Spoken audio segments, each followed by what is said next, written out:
Ayağa kalkacak ya. Teşekkürler hocam, sağ olun. Çok teşekkür ediyorum. Ben de söylemek istiyorum. Ahmet Bey kaldırır. Hocam ayağa kalk.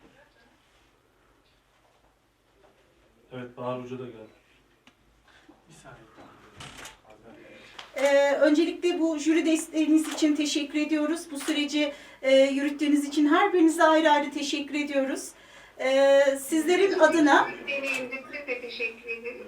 çok teşekkür ederiz. Gaziantep Üniversitesi Tıp Fakültesi Dekanı olarak sizden aldığım müsaadeyle ve izinlerinizle genç biyoistatistik doçentimize cübbesini takdim etmek istiyorum. Uygun mudur acaba?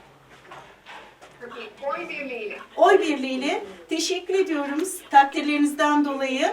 Cübbeyi alıyorum. Sayın Jüri Başkanımın eliyle ben giydiriyorum. Müsaadenizle hayırlı ve uğurlu olmasını diliyorum.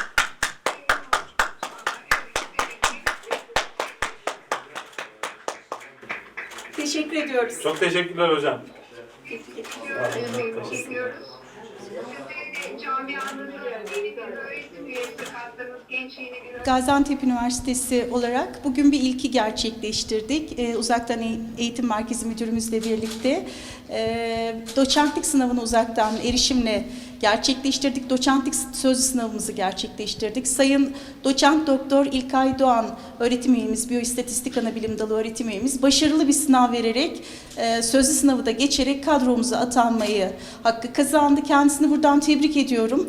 Bu süreci başarıyla yürüten, hiçbir aksaklık olmadan da bize hem moral olarak destek veren hem de sistemi hatasız yürüten müdürümüze de buradan teşekkürlerimi bildiriyorum.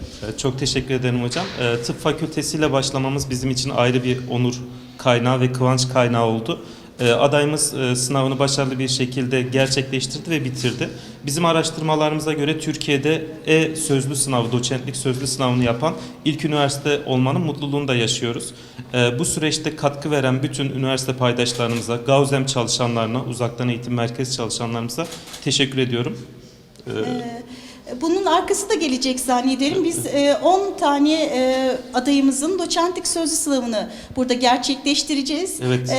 Bunun için de heyecanlıyız kurum adına.